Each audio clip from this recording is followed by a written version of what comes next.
Module 26, The Late Yuan Painters.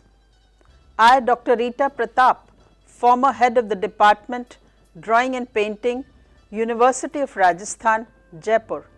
I am going to speak on the late Yuan painters. It was the Chinese critics who gave the name the four great masters to Huang Gongwang, Wu Chen, Ni Tisan and Wang Meng. After the death of the Kublai Khan, the effectiveness of the Mongol rule in China deteriorated sharply. The reign of the last Mongol emperor who succeeded to the throne in 1333 was an era of disturbance, and the inevitable revolts demoralized all classes of society.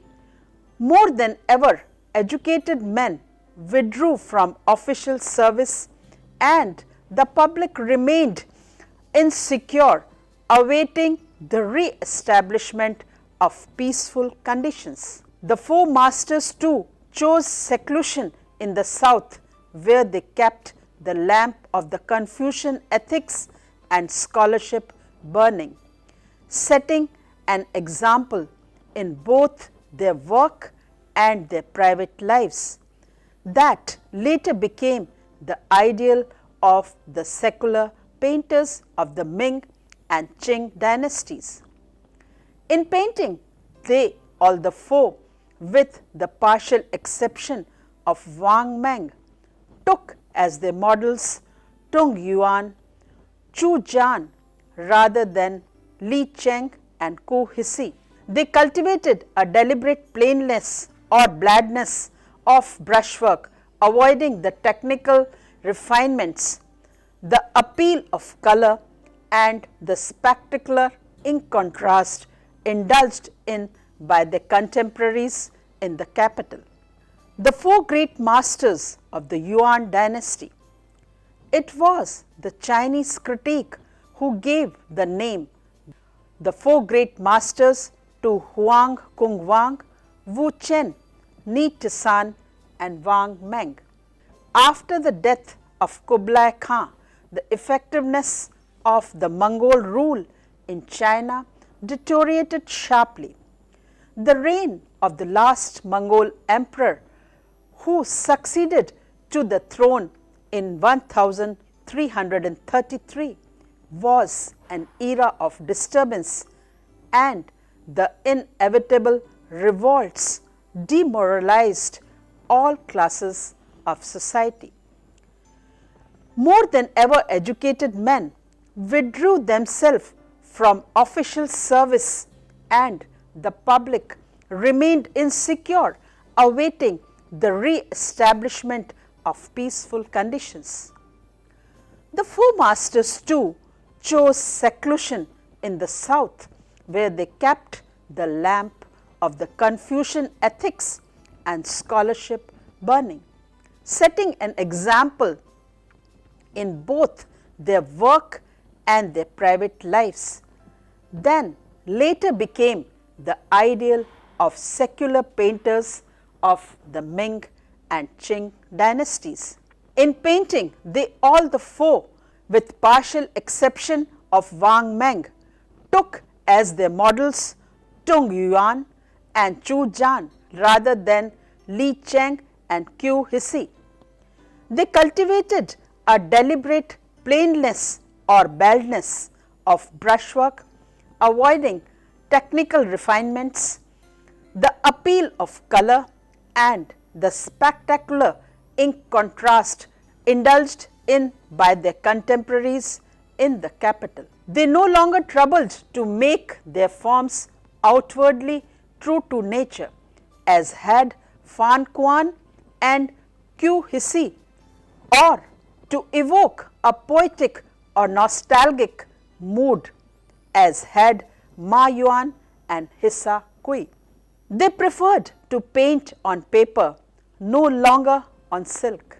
They used the monochrome of ink in contours and in textural brushstrokes and washes, which they could vary from deep black to light grey. depending on the amount of water in ink.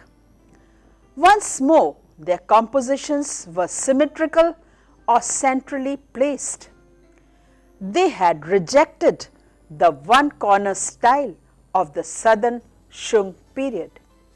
Many of their pictures bore inscriptions that were intended to be part of the composition as a whole. The four were not a group like the circle around Su Shi and did not know each other personally. Only the art critic and historians of later centuries have grouped them together on the grounds of the features they shared mentioned above.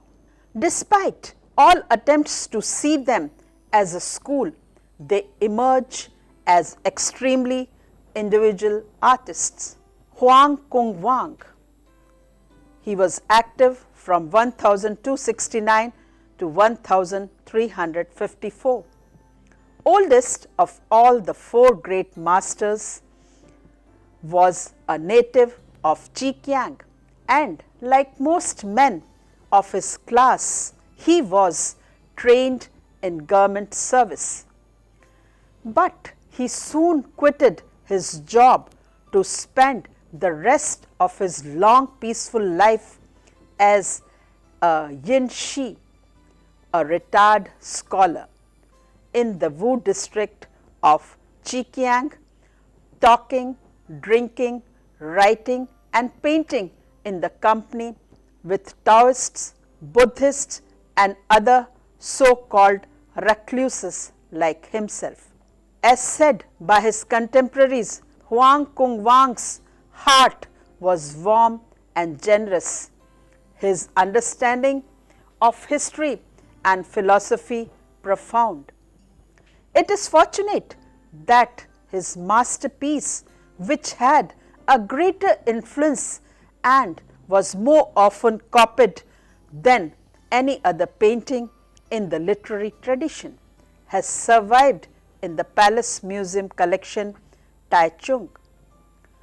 Dwelling in the Fuchun Mountains, dated to 1350, it is a section of a hand scroll, ink on paper in the National Palace Museum collection, Taichung, Taiwan. As Wu Chu puts it, no painter achieves this better than Huang Gongwang, cool and reserved. His paintings represent for the Chinese the perfect expression of an ideal scholarly temperament. This is a work of his old age when he was already 79. It has been one of the influential paintings in China, copied and imitated by countless artists. Huang's own inscription on it contains an enlightening account of how such a picture was executed. He laid out the entire design, sketched the mountains and trees in one bust of creation. He added to it occasionally when his mood was right, and after 3 years of work in it, he decided it was finished. The hills and valleys of the Fuchun Mountains, a famous beauty spots near Hangzhou. In the painting, he did not hesitate to correct a contour or paint trees over it, for he did not feel himself bound by the conventional rules and techniques. In the painting, the mountains appear as earthy, unimposing hills, with houses in the valleys between them and pavilions on the shore. The painting retains the freshness of the original conception and preserves the feeling of hazy, sunlit atmosphere that floods the scene. Today, some 60 works are ascribed to Huang. only a few of them undoubtedly by his hand. He liked to paint broad water meadows, mountains and tree-grown hill, with the composition guiding the observer's eye along a zigzag line from the background of the picture to the foreground and then into the background again. His works were inspired by his immediate involvement. In his theoretical writings, Mysteries of Landscape Painting, extant in an edition of 1366 kept by an admirer, he recommends painters always to carry sketching paper and brushes with them in order to make an instant record of effective and impressive motifs.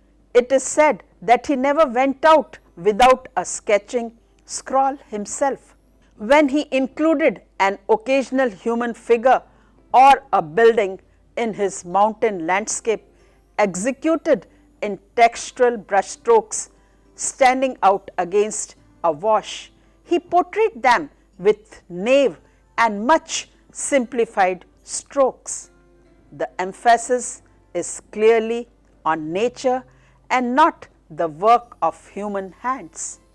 Landscape is a symbol of eternity, although when Huang depicts atmospheric conditions or the influence of the weather, he also shows its phenomenon as changeable and fleeting. He found the depiction of light in particular a challenge and is one of the earliest artists to have been aware of the opportunities it presented. Wu Chen, he was active from 1280 to 1354. Wu Chen was the second oldest of the four great masters, poor by birth and unsocial by nature. He spent the whole of his quiet life in southern China. He made his living first as a diviner and later, when his reputation as a painter had spread, by presenting his pictures to his friends and receiving gifts in return, a practice unobjectionable to the literary artists who refused to work on commission and to subordinate his own taste of that of a patron. Wu Chen painted bamboo and landscape, usually inscribing on them poems of his own composition. The scenery of his landscapes to that of his home, the moist terrain of the Jiangnan region with his network of rivers, canals, its flatness broken only by modest hills. He said to have studied Tung Yuan so closely that his works were erroneously taken for authentic pictures by Tung. Wu Chen chases to like a diost recluse in the mountains of the modern province of Zhejiang. His favorite themes included fishermen in their boats and single coniferous trees. He relished texture, using broad strokes and depicting distant vegetation diffusely with dots, and he generally used wet ink. In his representation of nature and people, he clearly defines two opposite poles. Natural features are executed with broad strokes and wash. Lone fisherman on the river in autumn. This is a hanging scroll, ink on paper, belonging to Yuan dynasty and at present in the Palace Museum, Taipei. Like so many of the creative Yuan masters, he looked back to monumental landscape style of the northern Shung and specially to the powerful brushwork of Yuan, the sharp break between the foreground and the distant mountains on the far right, linked by that wide bare expanse of water, is more typical of Yuan masters. In detail, the brushwork is summary, sharp and bold, an end in itself. His best known work is The Fisherman. This is a section of a hand scroll, ink on paper, dated to 1342 and at present in the Freer Gallery of Art, Washington, D.C. Here he had depicted the ideal life of men who make their living by fishing. They are amateur anglers, scholars, enjoying their leisure. They sleep, admire the scenery, sing boating songs, but seldom fish. In place of rationality and complexity, Wu Chen offers institutional simplicity conveyed in coldly brilliant ink. His brush shorthand, epitomized by the Chinese as the single stroke style, combines rapid certainty with calculated but bold composition and deliberately rough representations. Perhaps the qualities that distinguished Wu from other three masters grew out of his love, his painting bamboo, which requires ultimate discipline of brushwork and effectiveness of each single stroke. An example is of a poetic feeling in a thatched pavilion, dated to 1347. It is a hand scroll, ink on paper, belonging to Yuan dynasty and at present in the Cleveland Museum of Art. Wu Chen lived next door to clever and popular Sheng Mao. It is said that one day his wife scolded him, saying that as compared to your neighbor, you lack success. But he replied, it will not be after 20 years. Certainly, Sheng Mao was never so popular as he was in his lifetime. Wu Chen's looser style, less obviously accomplished, is in the end more admirable. A 14th century writer characterized him as profound and remote, with a leisurely and relaxed feeling. Nitisan was active from 1301 to 1374. He was the third of the four great masters of the Yuan dynasty and a young friend of Huang Gongwang. Nitisan is accorded by most Chinese writers a rank almost equal to that of Huang himself. Born into a wealthy Jiangsu family of merchants, but his own interest was scholarly and aesthetic. In his youth, he became noted collector and antiquarian. Rare books, antiquities, calligraphy and paintings. In the last years of the fall of the Yuan dynasty, he dispersed his property among relatives and friends.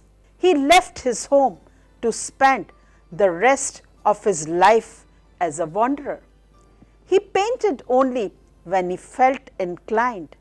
Like Wu Chen, he never sold his pictures but would give them away to people who really appreciated them.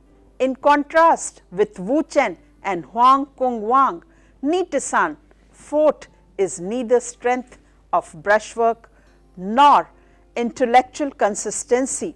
He is preeminently a poet in paint and his style is delicate. His brushstrokes are specialized, long, thin lines to define rock or mountains, short delicate dashes for bamboo, or leaves or shrubbery or distant mountains. His compositions are characteristically simple, usually dominant rock, a few trees, a few sprigs of bamboo, sometime a pavilion, often a distant mountain, never a human being. A distinctive characteristic of Ni-Tizan's work is a kind of pictorial composition new to Chinese art, showing an empty, desolate view. In such compositions in which are very sparing with narrative elements, often leafless trees in the foreground are the only visual link between the foreground itself, usually an embankment or sandbank, and the background showing mountains overgrown with vaguely depicted vegetation beyond a wide expanse of water. Strongly accentuated touches of ink, moss dots put the finishing touches to the composition. Ni did not cover large surfaces with dark ink and almost always used a dry brush. The dry brush technique earned him a reputation as a painter of particularly economic style, and it lends his work a light, bright appearance. The swirling vapor and banks of mist that are typical atmospheric features of the Shung paintings do not appear in the work of Ni-Tizan and other literati of the Yuan period. Portrait of Ni-Tizan, painted by anonymous painter, dated to about 1340. It is ink and paint on paper, and it is in the collection of Taipei Palace Museum. Here the painter and the theoretician Ni-Tizan, who had many artists' names in his career and was surrounded for half his life by the treasures of art and literature they had collected and to which he himself had contributed. In the painting, he is shown seated on a high raised square bed with folding scroll in one hand and a brush in the other. On his left, a table which is decorated with various kinds of vessels. At his back is huge screen with a landscape scene painted. On both his sides are male and female assistants standing. Ni-Tizan used ink, later critics said, as sparingly as if it were gold.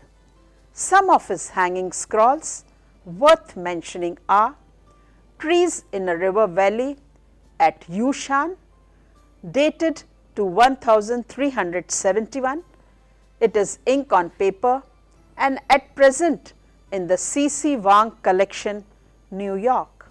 Other painting, Pines and Rocks, is a hanging scroll dated to 14th century and at present in the C.C. Wang collection, New York. In his painting, Zhong Hisi Studio, dated to 1372, a hanging scroll, ink on paper, belonging to Yuan dynasty and at present in the National Palace Museum, Taipei. The inscription on the upper part of the picture says that the studio belongs to a doctor friend for whom this picture was painted, but it is not an attempt to depict the doctor's studio itself. The conventional empty pavilion was placed in the picture merely as a hint that this quiet spot was occasionally visited by the doctor and his friends. This austere composition with a river bank and a few trees in the foreground, distant hills in the background and an empty middle ground representing a broad expanse of water demonstrate a manipulation of landscape element that is not overly concerned with depicting any formal likeness of the real world.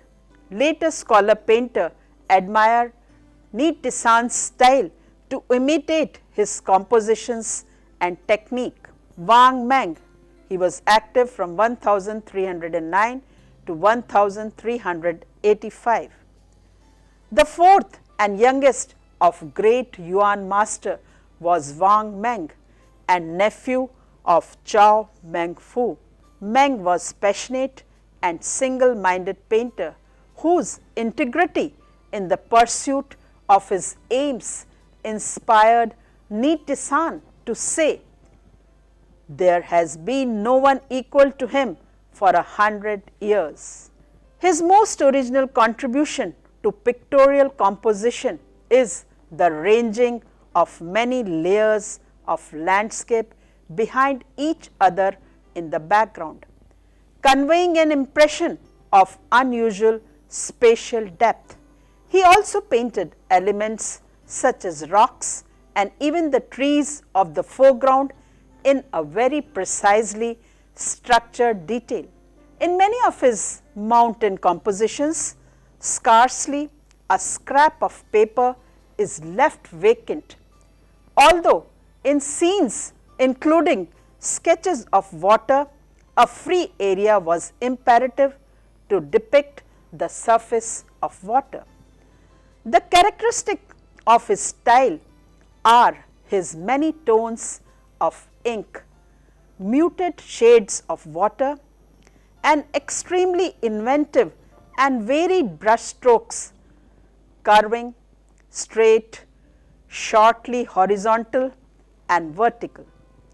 His use of fine lines and dots and the hemp fiber, textural strokes all over them, providing the dynamic element in his work. He painted the wide range of subjects, however, and to group him with other three great masters does not entirely do him justice. His painting Thatched Halls on Mount Tai, Ink and Paint on Paper, Hanging Scroll, and in the collection of Tai Pai Palace Museum is a good example of Wang Meng's command of wide variation and changing direction of his lines. His view of the thatched hills show an extensive estate in the rugged mountain landscape.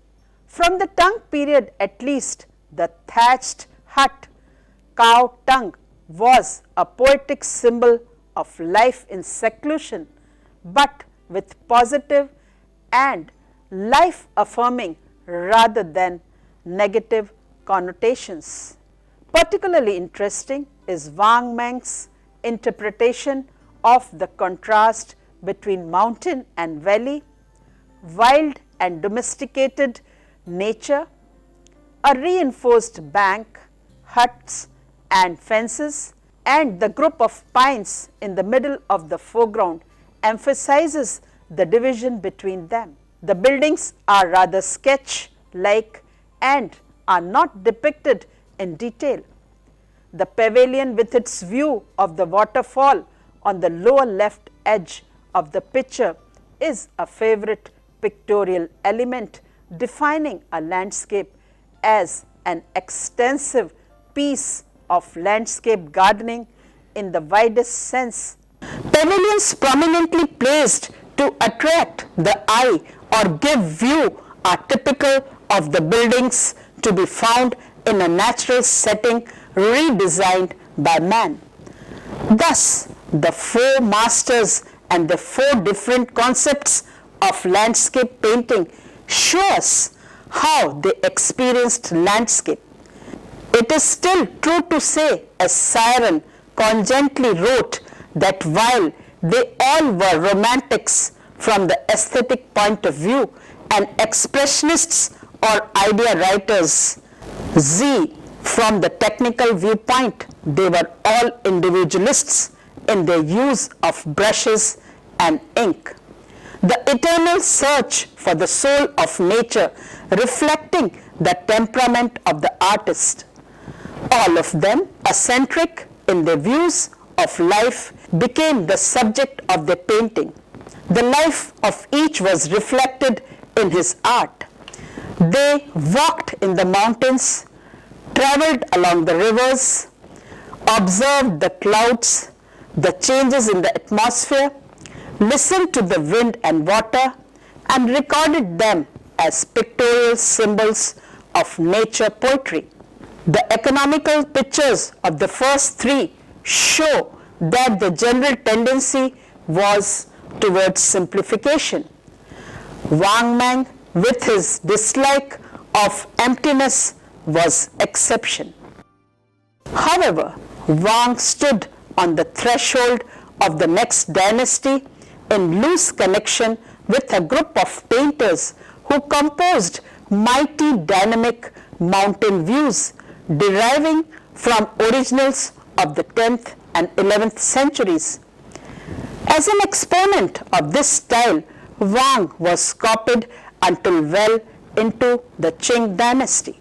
Like most other Yuan painters, he professed a dependence upon northern Shung and earlier landscapists.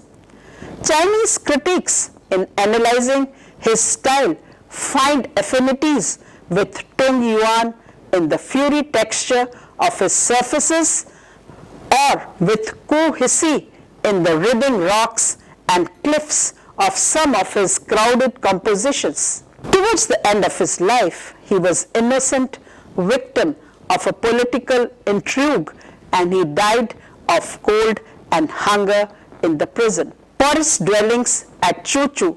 It is a hanging scroll, ink and color on paper, and at present in the Palace Museum collection, Taichung.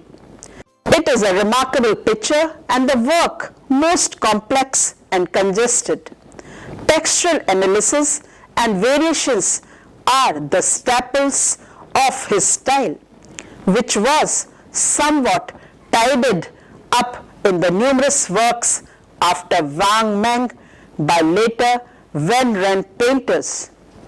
Here, trees, houses, and figures are drawn with the same childlike simplicity and charm as they are in the most restrained of Wang Meng's work. Thatched Lodge in Autumn Hills. This is a 14th century hanging scroll and at present in the collection of National Palace Museum, Taichung, Taiwan. This picture is an attempt to explore the new forms and shapes of living nature and to evolve the technique to express what he felt. These dynamic compositions by Wang Meng retain elements of monumentality. Textual analysis and variations are the staples of his style, which were taken up by numerous artists.